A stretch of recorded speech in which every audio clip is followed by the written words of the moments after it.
আরাধ্যাকে অপমান করে কথা বলেছে দেখে কাবিরকে উচিত শিক্ষা দিয়ে বাড়ি থেকে বের করে দিল তটিনী। হ্যাঁ বন্ধুরা, এমনটাই দেখা যাবে। বিস্তারিত জানতে ভিডিওটিতে লাইক দিয়ে চ্যানেলটি সাবস্ক্রাইব করে দেখতে থাকো।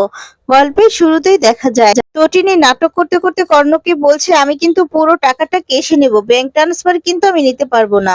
তখন কর্ণ বিশ্বাস করে তটিনীর কথায় আর বলে, না না, তুমি চিন্তা করো না, আমি সব টাকাই ক্যাশে দেব, সমস্ত ব্যবস্থা আমি করে দিয়েছি, তুমি পুরো টাকাটা ক্যাশেই পাবে। তটিনী তো এবার মিষ্টিভাবে মহিতোষকে বলছে যে আপনি এবার ওনাকে নিয়ে যান ভিতরে, ঠিক আছে। তখন মহিতোষ তো কর্ণকে নিয়ে ভিতরে চলে যায়। তখনই দেখা যাচ্ছে যে বলরাম তো আড়াল থেকে এতক্ষণ সমস্ত কথাগুলো ফোনে রেকর্ড করে নিয়েছে।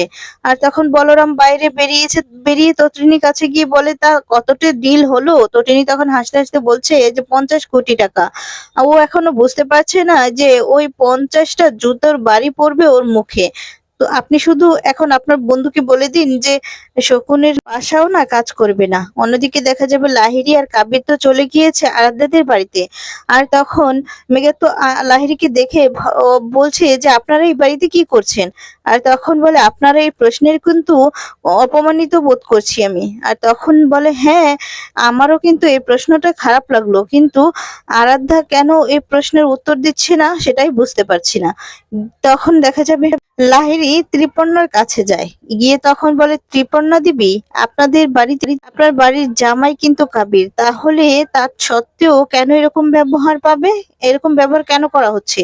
আমরা কিন্তু এক্সপেক্ট করেছিলাম যে একটা জায়গায় বসবো, আপনারা লিস্ট আমাদের চা কফি অফার করবেন, আর তারপর নয় আমরা মূল বক্তব্য আলোচনা করতাম। ত্রিপর্ণা তখন বলে লাহিড়ীকে যে মাফ করবেন, আমাদের বড় ভুল হয়েছে। তখন ভূমিকা তো এতক্ষণ পর মুখ খোলে আর বলে, মামুনি, তুমি এতক্ষণ তুমি হচ্ছে এই বাড়ির সব থেকে বড় বউ, তুমি ঠিক করবে যে এই বাড়িতে আপ্যায়ন হবে ওদের নাকি বাড়ি থেকে বের করে দেওয়া হবে। তখন দেখা যায় লাহিড়ী ভূমিকার কাছে যায় আর গিয়ে বলে, আপনি কিন্তু আপনার মাত্রাটা ছাড়িয়ে যাচ্ছে। ভূমিকা তো এবার রেগে মেগে বলছে, মাত্রা ছাড়ানো দেখেছেন কি?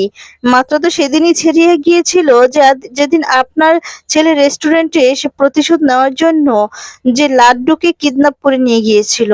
দীপালিও তো এবার লাহিড়ীকে বলছে যে আপনি মাফ করবেন, এখানে বসে চা কফির অফারটা দিতে পারলাম না। আপনাদের বাড়ির মেয়ে একটা সিদ্ধান্ত নিয়েছে। কাবির তখন বলছে, কি সিদ্ধান্তের কথা বলছেন আপনি?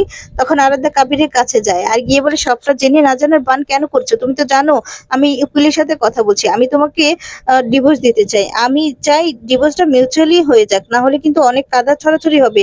কাবির তখন আরাধ্যার সামনে নাটক করছে আর বলছে যে তুমি কি করছো? আরাধ্যা, কি বলছো? আমি তোমাকে ভালোবাসি আর তুমি কিনা বলছো আমাকে ডিভোর্স দিয়ে দিবে? আমি তোমার কাছে হাত জোর করে বলছি, তুমি প্লিজ এরকমটা করো না। তখন তো লাহিড়ী চিৎকার করে বলছে যে, কাবির, তুমি ওর সামনে এভাবে হাত জোর করবে না, চ্যাটার্জি বাড়ির কেউ না হাত জোর করে না কারোর সামনে। ভূমিকাও তো এবার লাহিড়ীকে কথা শুনিয়ে দেয় আর বলে, চ্যাটার্জির কেউই কখনো মুক্তার বাজারে গিয়ে না ছোট মুক্তা কখনো কিনে না। আর তখন লাহিড়ী রেগে গিয়ে বলছে যে, কাকে ছোট মুক্তা বলছেন আপনি? তখন ভূমিকা বলছে, আপনার ছেলেকে বলছি। আপনার ছেলেকে ভালোবাসার জন্য আরাধ্যা যে যে রিস্ক গুলো নিয়েছিল না, সেগুলো আগুনের উপর দিয়ে খালি পায়ে হাঁটার মতো, তাতে ওর মন পড়েছে, মুখ পড়েছে। লাহিড়ী তো এবার দীপালির কাছে যায়, গিয়ে তখন বলে, দীপালি দেবী, উনি কিন্তু বারবার করে অপমান করছে আমাকে, আমি কিন্তু এখানে ওনার সাথে কথা বলতে আসিনি। আহিরি তখন এবার ত্রিপর্ণার কাছে যায় আর গিয়ে বলে, আমি আরাধ্যার বাবার সাথে কথা বলতে চাই। ত্রিপর্ণা তখন সরাসরি করে বলতে থাকে যে আরাধ্যার বাবা অনেকদিন ধরেই নিখোঁজ। আর তখন লাহিড়ীকে বলছে যে ভূমিকা, যে আমি জানি এই কথাটা আপনি আগে থেকেই জানতেন। আর তখন বলে, প্লিজ এখানে না নাটক করবেন না। আর তখন লাহিড়ী ত্রিপর্ণাকে বলছে, ত্রিপর্ণা দেবী, আপনার মেয়েকে প্লিজ বোঝান, নাইলে আমার ছেলের জীবনটা যে নষ্ট হয়ে যাবে।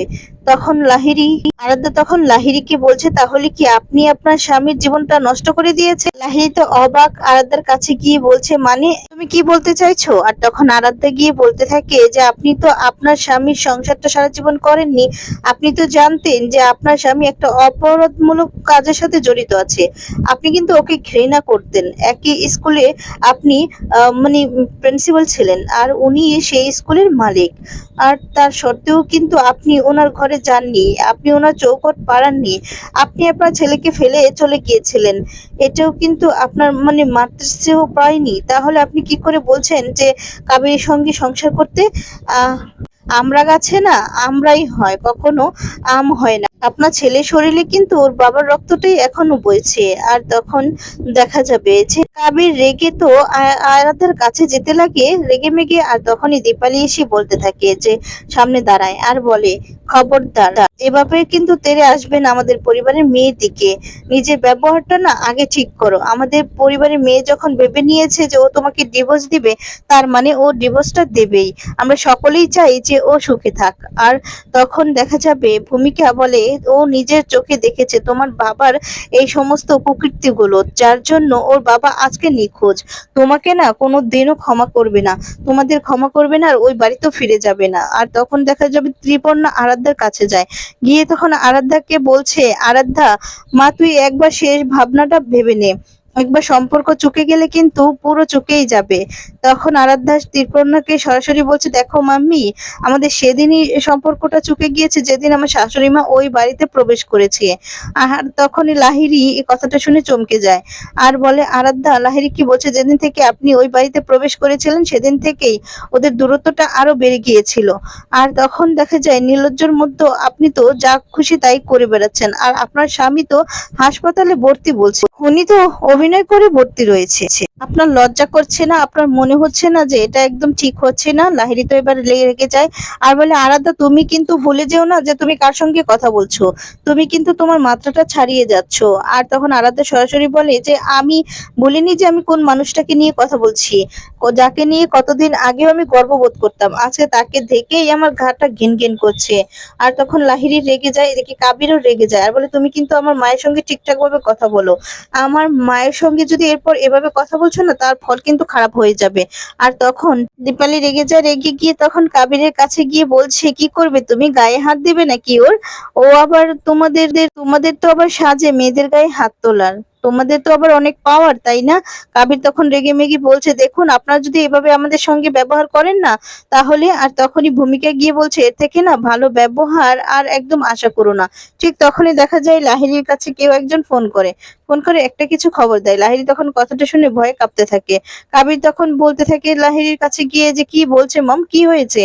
লাহিড়ী তখন কাবিরকে আস্তে আস্তে করে বলছে, তোমার ড্যাডকে হাসপাতাল থেকে তুলে নিয়ে গিয়েছে ডিপার্টমেন্টে। আর তখন এই কথা শুনে বলছে যে উনি একদম সুস্থ ছিলেন, শুধুমাত্র নাটক করছিলেন। আরাধ্যা এ কথা বলছে আর তখন বলছে আসলে উনি ভয় পেয়েছিলেন, ভয় পেয়েই উনি হসপিটালে ভর্তি ছিলেন।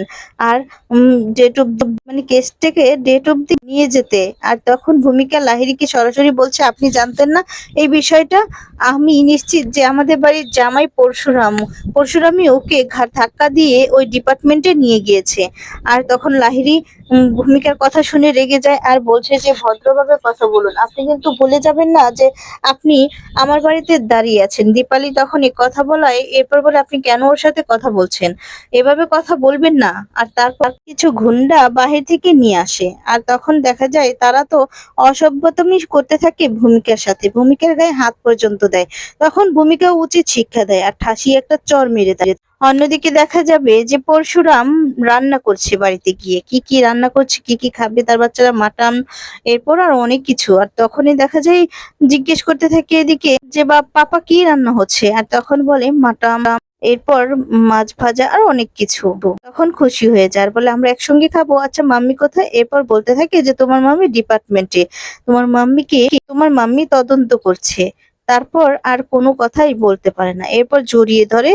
এরপর পরশুরাম তটিনীর কথাগুলোই ভাবতে থাকে। তো বন্ধুরা, আজকের পর্বটি তোমাদের কেমন লেগেছে কমেন্টস করে জানিয়ে দাও। ধন্যবাদ, ভালো থাকবে।